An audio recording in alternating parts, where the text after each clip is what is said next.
Dark Wolverine Saga. In Uncanny X-Men issue 251, Wolverine is savagely beaten and tortured by Lady Deathstrike and the Reavers.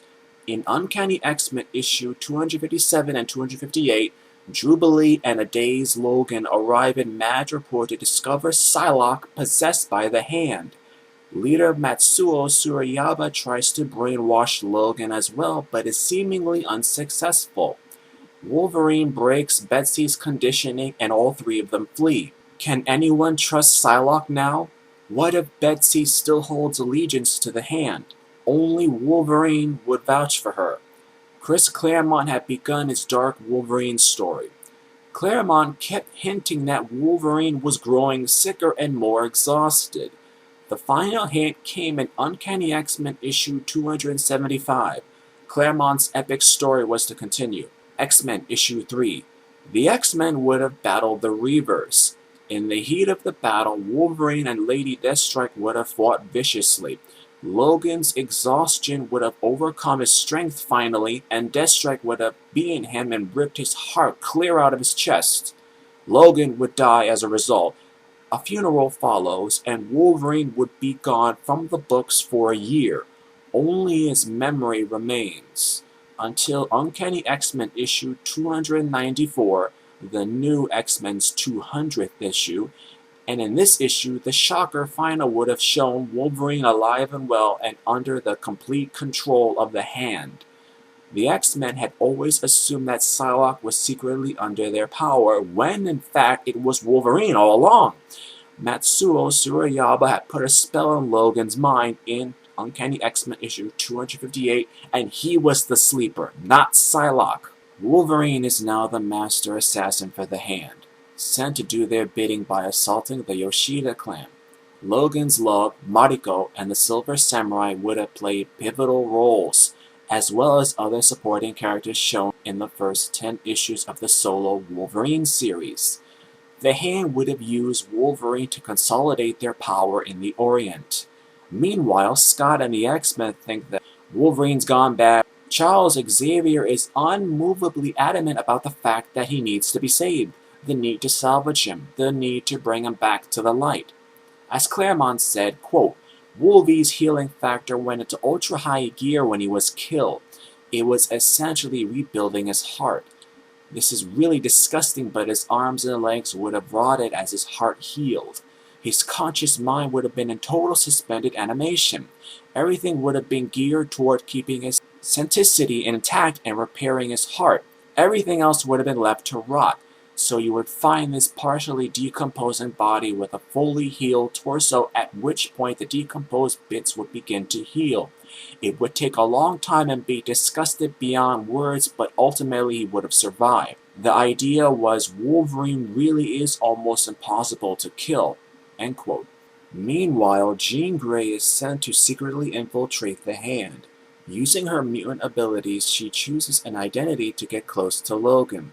She allows herself to be seduced by him to become his Queen of the Night, though Jean is only faking it. She is trying to tap into the Wolverine which is buried beneath all of the Hand's magics and spells. Along the way, Logan's healing factor begins purging all non-organic matter from his body, which means his adamantium.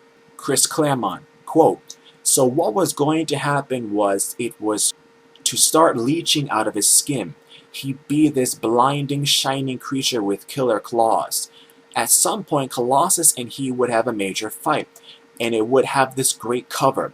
It would be a black background with a spotlight of light, and in the center of the spotlight are two sets of claws with the housings, just as if they had been ripped out of his arms, and one of the claws would be broken. What was going to happen in that issue was that Colossus was just going to pull the claws off from their roots.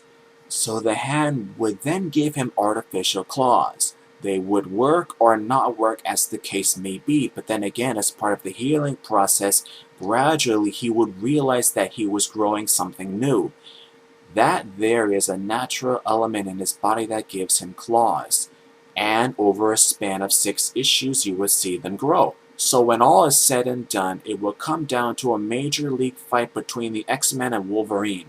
A major component of the fight would be Wolverine's battle with himself over the goodness of his soul, the warrior of his soul, fighting this demon he had become, and he would win.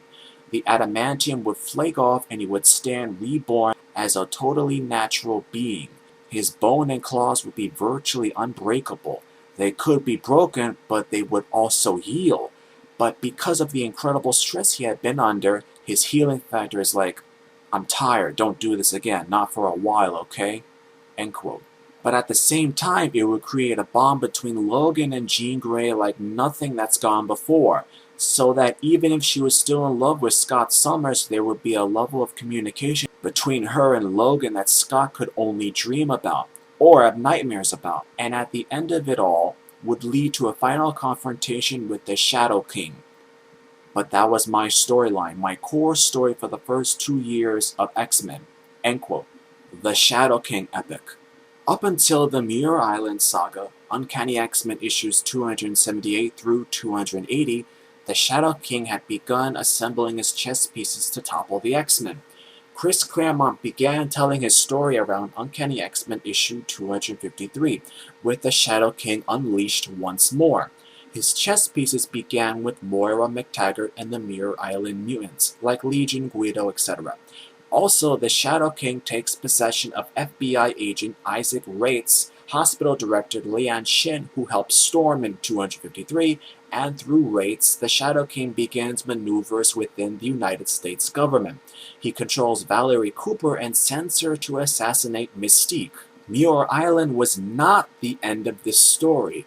Claremont planned for it to only be a stepping stone onto a much more ambitious tale. The X-Men and Charles Xavier return from outer space, Uncanny X-Men issues 274 through 277, and find the Shadow King's influence on Muir Island. Claremont originally planned for Magneto to arrive on the island to stop the Shadow King. Colossus is also now possessed by the Shadow King, but the X-Men liberate the island. Or do they?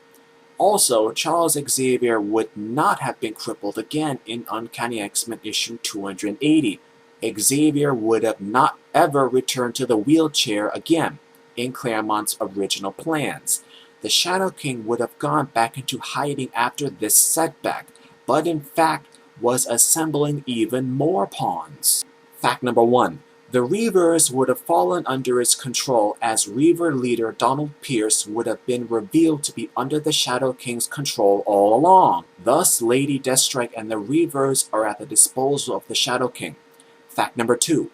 The Hellfire Club would have been revealed as being created by the Shadow King centuries before. Emma Frost, Selene, and Sebastian Shaw are all his pawns. This was again to be hinted at in Excalibur issues 22 and 23, but some members like Tessa remain mysteriously beyond his reach. Fact number 3. Senator Robert Kelly began an anti-mutant presidential bid in 1992. 1992 was an actual presidential year, and Claremont was going to coincide Robert Kelly's run with that fact.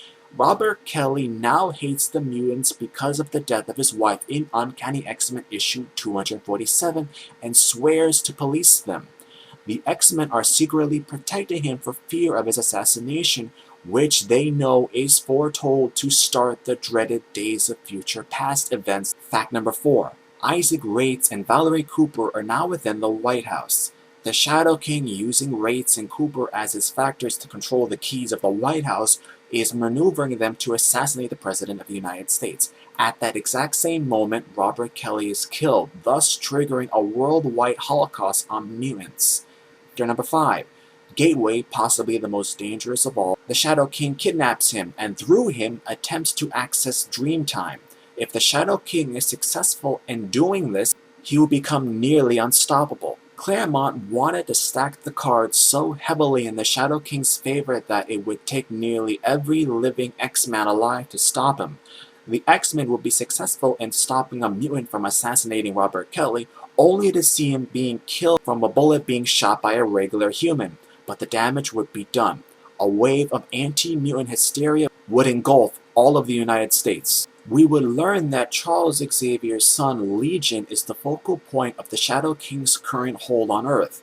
Legion's multiple personalities would make it difficult to free him from the Shadow King's demonic possession. Xavier realizes that he may be forced to kill his own son to stop the Shadow King. Finally, riots sweep the nation as the war between humans and mutants begins, with the Shadow King at the heart of it all. However, his plans begin to unravel as his biggest mistakers reveal that Valerie Cooper never assassinated Mystique at all. This whole time it was the blue-skinned shapeshifter posing as Valerie Cooper.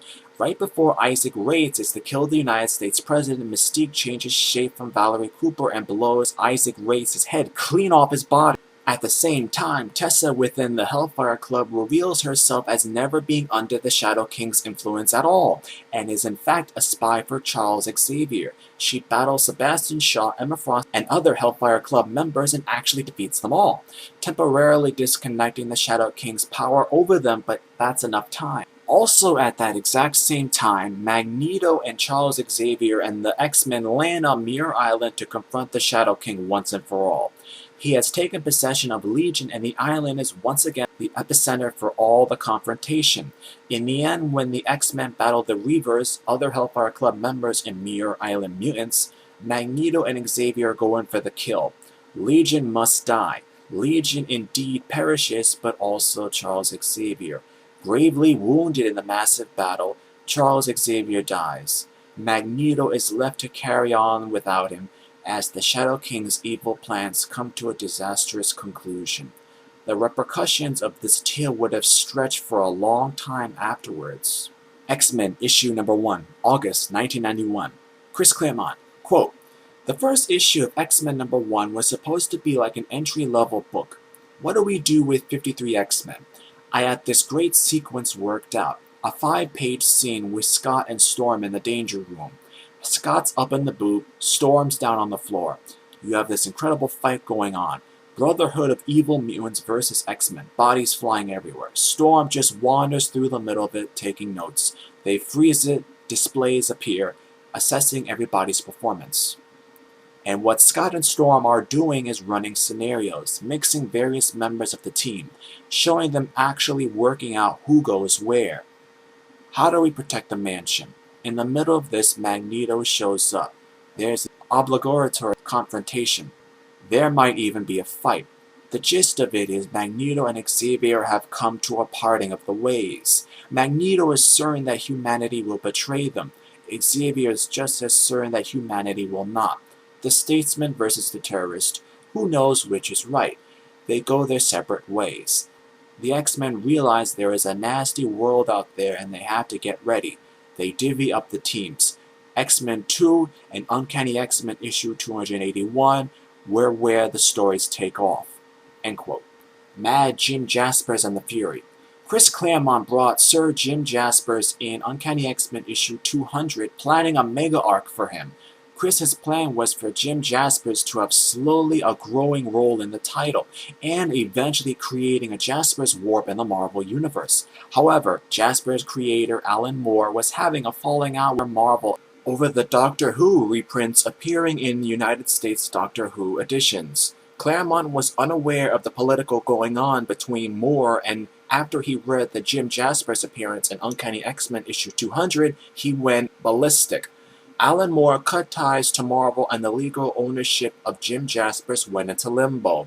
Claremont also intended to bring the Fury into the Mega Arc, since the Fury's ownership was more hazy, and the special executive also, which eventually turned into the Technic. John Romita Jr. was to be the artist, and there were to be hints to this big event in other Marvel titles. At first, this story was planned as Marvel's 1986 answer to DC's Crisis on Infinite Earths, running through multiple titles and having ramifications in several books. But then, Claremont learned of the Alan Moore-Marvel clash and completely rewrote his original story, and the Marvel Crisis instead morphed into the Mutant Massacre. The original arc was to begin with Uncanny X-Men issue 200 with the appearance of Sir Jim Jaspers, and the only person able to stop him, Charles Xavier, is now off-world. The next 6 issues went as were originally printed, But then changes began. Nimrod, the futuristic sentinel living in a Hispanic worker's body, was planned to merge with the Fury and not only become indestructible, but also incredibly intelligent. Romita was now leaving the book and Alan Davis was asked to draw it, but he declined. The mutant massacre was supposedly to be solely the Nimrod Fury hybrid causing the destruction. No Sinister, no Marauders. He is finally stopped by Kitty Pryde phasing through him. Both Kitty and Nightcrawler were to be critically injured, so they are sent to Muir Island along with Colossus as a bodyguard and a new X-Man, Longshot. Colossus would have become a foil for Brian Braddock, who, on Muir Isle, and Kitty begins a crush on Brian. Mutants begin to swarm Xavier's mansion for protection, and with Phoenix Rachel Summers gone and Kitty and Brian in Scotland, there were no mutants around to see the connections with the Days of Future Past or the Jaspers Warp. America falls into mutant hysteria, and with Magneto now in charge of the X-Men, he must make some radical decisions to affect the status quo. Magneto has taken control of the school and has to make some radical decisions, and alliances are made with villains, like the Hellfire Club, for example. The United Nations decrees that mutants are a menace. Jim Jaspers meets the Fury, and unlike the Jaspers War, makes an ally of the Fury, or he thinks he does. With reality collapsing and the Nimrod Fury killing more mutants, Forge gets involved, and essentially what transpires in the fall of the mutants happens here. The adversary was originally intended to be Mad Jim Jaspers. However, the final was different. Instead of the X-Men becoming undetectable to electronic devices, the mutants who enter the Siege Perilous return, but with the warps they've undergone. This was indeed used in Inferno and post-Uncanny X-Men issue 250. Uncanny would have been a much darker comic, and Excalibur intended as the lighthearted one. X-Factor and the New Mutants would have cleared the rubble and tried to rebuild mutant-human relations. The Summer School of Mutants. Chris Claremont's plan for 2001 included this story. The hidden villain hinted at in 2000 was not the Shadow King, but Strife. In X-Men issue 110, Strife would have secretly taken over the Xavier Institute with Scott, Alex, Rachel, Jean, Cable, and possibly X-Man, forcing out other mutants. The Summers clan would have been the good X-Men, while the Uncanny team would have been portrayed by Strife as the bad guys. On the run as fugitives, the Uncanny team would have also been in search of Destiny's Diaries to stop Strife from turning things back. This was all headed to Uncanny X-Men issue 400 and a collision course between both of the teams. The Neo. Claremont had many more cards to play with the Neo story. His Comic Scene 2000 interview is here. Quote, "The primary villains are called the Neo. Who they are, for want of a better term, are a group of the ultimate mutants who have coexisted secretly with humanity for a very long time. They may even be the source of many of the legends of fairy and shapeshifting, but the actions of the High Evolutionary in the recent storyline almost leads to their annihilation. What was once a thriving community in the hundreds, if not thousands, had been reduced to maybe a dozen or 20 people, and they're pissed. Their basic attitude is, humanity has declared war on us, and if humanity has decided that this planet isn't big enough for the both of us, guess who's going to leave? And it won't be us." End quote. In effect, the war that we always have talked about between mutants and humans has begun. It's not just mutants, our guys are caught in the middle. The Neo are very blunt. They're not interested in accommodation. Their first plan in Uncanny over the next 6 months is to destabilize the Antarctic ice sheet, which, if that happens, would raise the mean sea level about 100 to 150 meters. That would create problems for about 2/3 of the Earth's surface. As far as the Neo are concerned, it's no problem. They have the high ground. Another group has settled in New York City for reasons which will become apparent. End quote. Neo Zaladain's return. While the Neo storyline played out, Claremont planned for the mysterious earthquakes to be rocking in Genosha, Magneto's base of power. As they continue, the Master of Magnetism begins to suspect that the earthquakes are on purpose and vows to find out the cause. Back in New York, the X-Men would assault the Neo's church hideout and the Neo would flee to their lair, hidden in the jungles of the Savage Land. But once there, the X-Men would discover the perpetrator of the Genosian earthquakes as a revived Zaladain. She has somehow survived death, Magneto killed her in Uncanny X issue 275, and transformed into an Earth-oriented character. She can control the tectonic plates the way Lorna Dane controls gravity. Zaladane is the cause of the earthquakes and seeking revenge on Magneto. Chris Claremont's original idea for Psylocke was to have her die by Vargas's sword in Xtreme X-Men, only to have her return in her original British body. In this way, Claremont could erase the Crimson Dawn and other character elements from her. Claremont also proposed resurrecting Colossus in Xtreme X-Men, but this was all refused by Joe Quesada and his dead is dead policy. Nightcrawler was to be the child of Destiny and Mystique. Destiny was the mother and Mystique the father. As per Mystique's shape-shifting abilities, she could easily transform into a man and possibly impregnate Destiny. Mystique would abandon him after childbirth because of his appearance. She then suffers a nervous breakdown mental collapse. Rachel Grey has no father.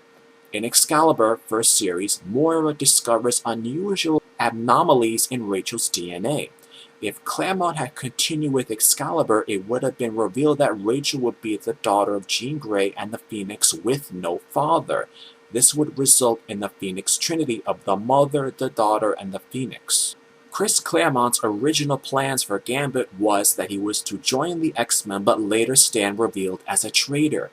Remy and Mr. Sinister are connected in an unusual way. Both are the bizarre byproducts of a young mutant child that Cyclops met at the orphanage. Gambit is the positive side while Sinister is the negative side. The young boy is 8 years of age, but ages only 1 for every 10 years. Gambit would have been manipulated by Sinister for his own devious schemes. X-Men Year Zero. Chris proposed this miniseries to deal with the time frame between Charles Xavier losing his legs and X-Men issue 1, origins of his relationship with Sage, Sebastian Shaw, his recruitment of Jean Grey, their adventures together, backstory concerning Logan, and his gradual decision to form the X-Men would have been discussed in this possible miniseries. X-Men Shadowcat, Captains Courageous. Before the Mechanics, Chris Claremont proposed this Kinney Pride miniseries. She would go on an alternate Earth, alternate dimension adventure with a bunch of Captain Britons. This story would be about a madman trying to conquer the multiverse, universe by universe, dimension by dimension. Another title was Dimension X. Reanimator. In 2000, Chris Claremont planned for 2 new X-Men. One was Thunderbird 3, and the other was an Asian female originally named Reanimator. She did briefly appear as the character Sketch. She would have been a comic book artist whose creations can come to life. Psylocke Jean Grey connection. As Claremont says in his Comics Scene 2000 interview, quote, "In the X-Men annual, we're going to find out what happened in the 6-month gap to Phoenix and Psylocke to answer the question, if Psylocke had her psychic powers back, where's the Shadow King? Well, we're going to find out not only in the annual, but in a mini-series I'm setting up for late in the year. And we're going to have some plans for the fall that I'm not at liberty to discuss, but they're pretty darn cool." End quote. Mariko's original death.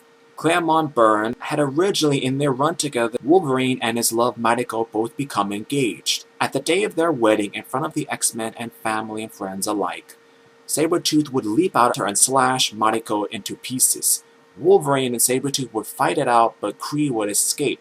Meanwhile, Mariko would survive the initial assault but be hospitalized with grave injuries. Jean Grey, trying to help Logan in his despair, would psychically help Logan enter Mariko's consciousness. Logan would then realize that she is completely brain dead. Nothing left of his love remains. Logan would then flip off the life support system, keeping Mariko alive. He would then say, "She ain't meat," and walk out. Wolverine would then go on a hunt to find and avenge her death. His quest to capture and kill his father, Sabretooth, and he would be successful in killing Sabretooth once and for all. Another lost Byrne Claremont plot was the fallout of the Dark Phoenix as originally envisioned.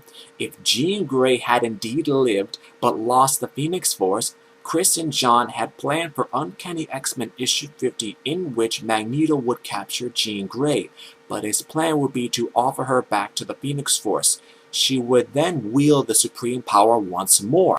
Apparently, the appeal of unlimited power would be very seductive to Jean still. Plus, John stated that he and Claremont had planned for Magneto to do something so despicable and so horrendous in issue 150 that Eric could never, ever be redeemed again. Mystique's true gender. This is a quote from Chris Claremont himself about Mystique. Quote, Mystique is blue-skinned and female. However, being a full-spectrum metamorph, gender is a matter of choice. End quote. Another lost Xtreme X-Men story. Forge, Danny Moonstar, and Reign were to appear in Xtreme X-Men, and with Rachel Summers, have a story that explored Native American mythology. Chris Claremont once told a comic official at a convention that he had planned the Destiny's Diaries storyline back in 1989. It would have happened in the early 1990s and been the fallout of Destiny's death in Uncanny X-Men issue 255. Excalibur's Lost Arcs. The Xavier Magneto version of Excalibur had several missing arcs. One was titled Kill Charlie and was about Genosian survivors finding out who destroyed Genosha and blaming Charles Xavier for that. Next was Food Fight, which told the lack of supplies of food on Genosha and what some people were willing to do about it. Also, Chris had plans to turn Magneto back into a villain. His magnetic powers were causing negative effects on his brain. There was no mind control being done by Xavier. Charles was also trying to get a romantic lover as well. Claremont pitched a major story arc picking up right after the end of Grant Morris's run, which opened with Jean Grey finding herself back in Jamaica Bay. The X-Men have killed Magneto and she is believed dead. From that point, she starts a whole new life, wholly divorced from the old, trying to discover for herself where the bird ends and the woman begins. It was all about Jean. The Xtreme X-Men. The original arc structure for the Claremont La Roca Xtreme X-Men was to go from Vargas's introduction and Psylocke's death in Spain to the Savage Land. The Savage Land was to be a Beast arc, where he starts his own odyssey through his personal hell, discovering that his name is more than a mere description of himself. And from there, after leaving a hint as to the third arc, namely the discovery of the Starjammer, all 12 models of the ship mostly buried in the ice cap, to the Zaladan Magneto arc, and from there to Shi'ar Space. Along the way, the Xtreme team were going to have to team up with Vargas, which could lead to some serious complications for Storm. The first year of Xtreme X-Men was to be Beast-centric. Betsy's death was the first arc, Beast was the second and third. 16 Million. Following the Intifada, was originally meant to be a 4-part high-adventure title called 16 Million.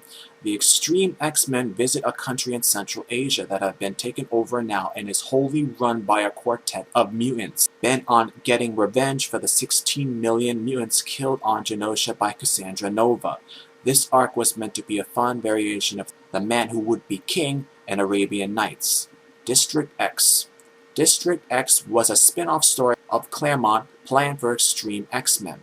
It was to be set in a mutant-populated area of Brooklyn, New York, which Bishop as the main character. Storm the Arena was never intended as an Xtreme X-Men arc. It was announced in 2001 as a miniseries. Artist Igor Corday took forever finishing it.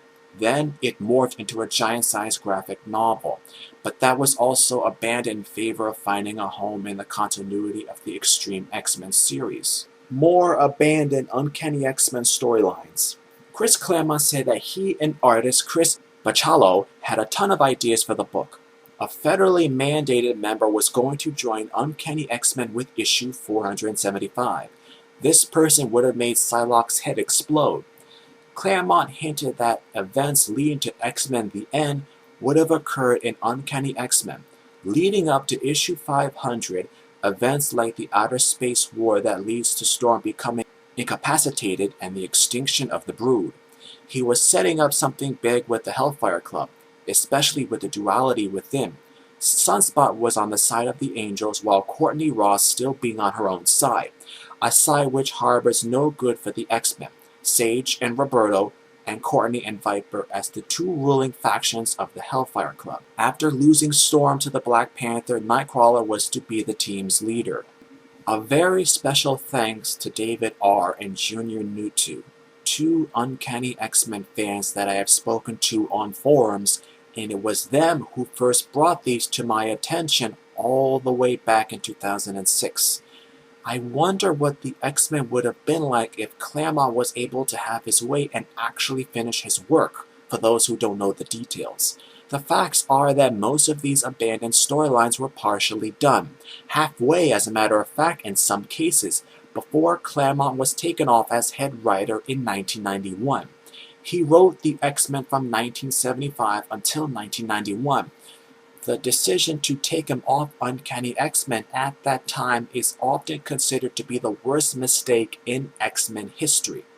It is irrefutably clear that if the Shadow King and Dark Wolverine storylines would have been bloody brilliant, you can read internet ramblings as to why Claremont was taken off at that time, right when he was nearly done telling his masterpieces.